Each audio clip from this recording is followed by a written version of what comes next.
Beni dünyanın her bir yerinden izleyen vatanımın güzel ve değerli insanlarını saygı ve sevgiyle selamlıyorum.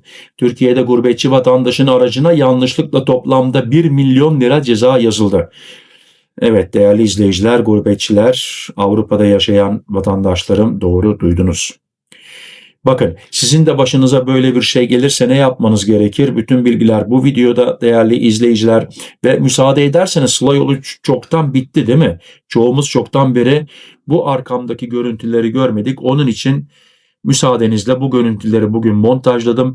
Tekrar gelin sınır kapılarına bir bakalım, ne dersiniz? Videomu beğenirseniz bir like bekliyorum değerli izleyiciler. Ücretsiz abone olma İmkanınız var. Ücretsiz abone olun ve şimdiden hepinize teşekkür ediyorum ve ailemize katıldığınız için gurur duyuyorum. Allah hepinizden razı olsun.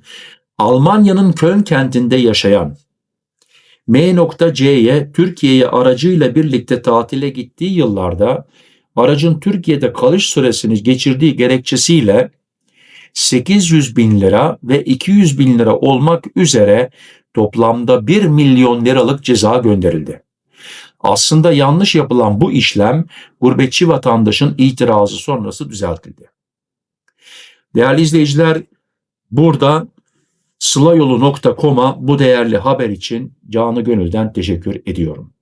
Yaşanan olayı sılayolu.com editörü İbrahim Yırtmaz'la paylaşan M.C, gönderilen ceza tutanağını görünce neye uğradığımı şaşırdım. Ya ben de olsam ben de bir ufak şok geçirirdim.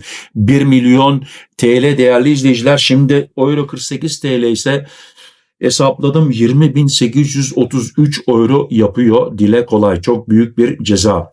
Neden bu ceza bu kadar büyük, yani yüksek?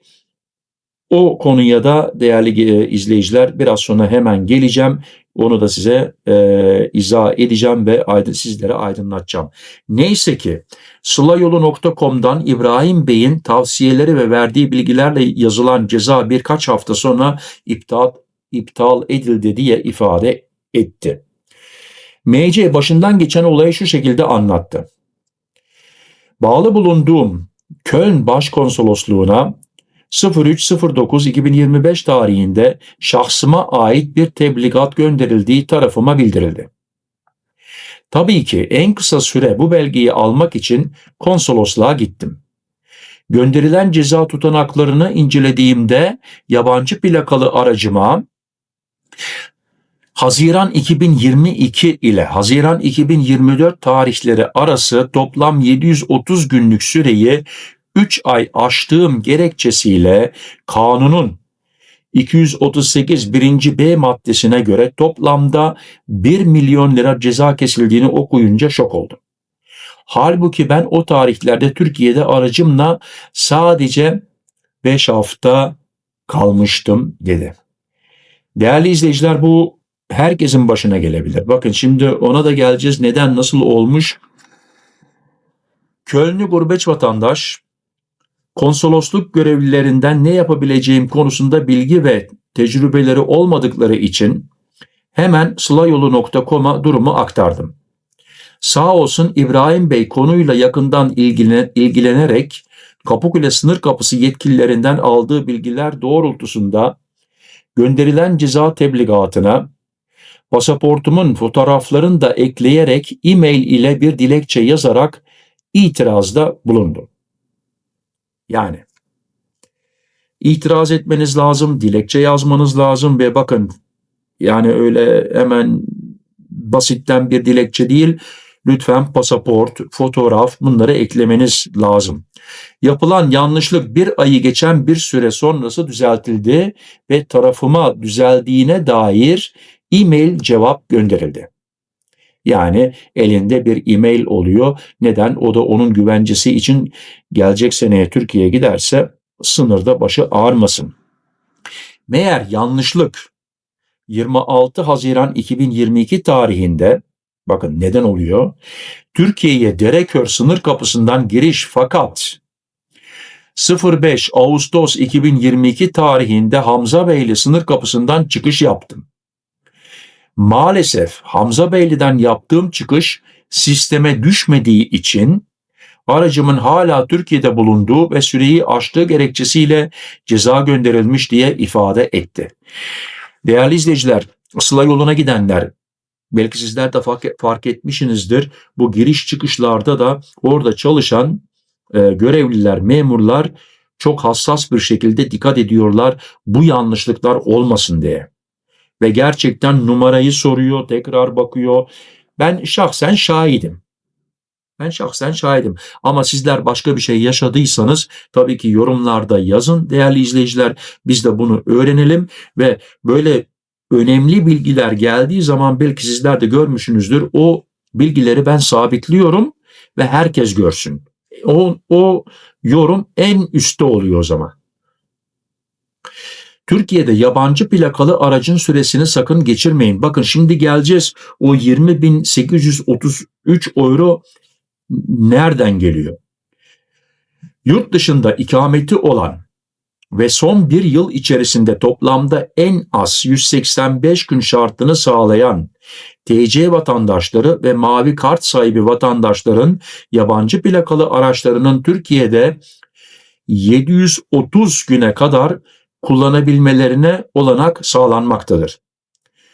Bu konuda her ne kadar yurt dışından emekli olanlar hakkında istisnai durumlar olsa da bu verilen süreyi aşan yabancı plakalı taşıtların yurtta kalma sürelerini 1, 2, 3 aya kadar aşması durumunda sınır kapısından çıkış yapılmadan önce 2025 yılı için sırasıyla 2382 TL, 4764 TL ve 7146 TL para cezası uygulanır. Ama bakın değerli izleyiciler, 3 ayı geçen süre aşımlarında ise 4458 sayılı Gümrük Kanunu'nun 238. maddesi uyarınca aracın gümrük vergileri tutarının 1/4, yani bakın gümrük vergileri tutarın, aracınız lüks bir araçsa, 100.000 euroluk araçsa onun 1/4'ini vergi ödüyorsunuz. Yani aracınız 100.000 euroluk değer varsa 25.000 euro ceza ödüyorsunuz. Aracınız daha da pahalıysa yani 1/4'ini kendiniz hesaplayın. Veyahut da 10.000 euroluk arabayla gideceksin, 2.500 euro oluyor o zaman. 1/4 oranında para cezası tahsil edilir. Ancak verilen 730 günlük süreyi bir gün bile aşan bir taşıt olası bir trafik kontrolünde tespit edilirse araç direkt olarak bağlanarak otoparka çekilir ve çok yüksek miktarlarda ceza kesilir. Evet değerli izleyiciler, bu konuda lütfen dikkat edelim. Şimdi biraz evvel burada ne demiştik? 730 gün. Değerli izleyiciler, şimdi biliyorum bana yorumlardan yazacaksınız ama emeklilere evet haklısınız. 2 sene geçtikten sonra birer sene 4 seneye kadar uzatma hakkınız var. Biliyorum Almanya'dan da şimdi yorumlarda yazacaksınız. Ya benim ne işime yarıyor ki? Zaten 2 senede bir gelip veyahut da senede bir gelip bilmiyorum tüfünüzü nasıl alıyorsunuz? 4 sene zaten geçerli değil. Bütün videolarımda söylüyorum, İsviçre'de yaşayan vatandaşlarımız bu konuda daha şanslı. Neden?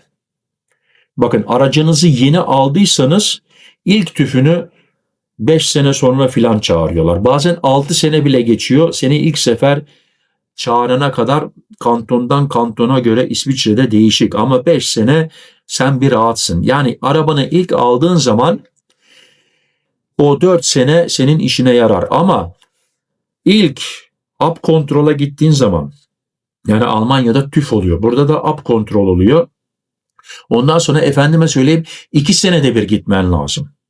Yani ondan sonra bizim de işimize yaramıyor. Bir kerelik bir 4 sene kalabilirsin. Ondan sonra o 4 sene sonra da zaten insan artık ne yapacak ne edecek onu da bir gerçekten düşünmesi lazım.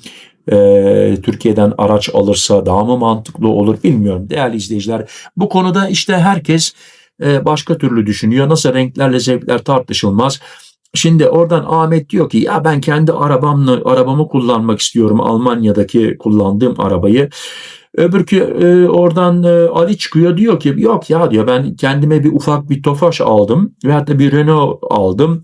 Herhangi bir Peugeot aldım ufak. Türkiye'de onu kullanıyorum.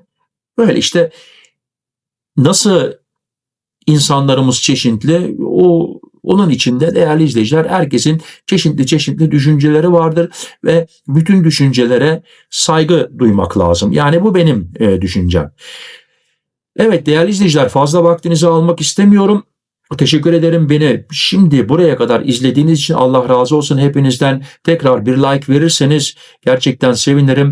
Tekrar rica edeceğim, abone olursanız, bana destek olursanız gurur duyarım ve hepinize şimdiden hoş geldiniz diyorum.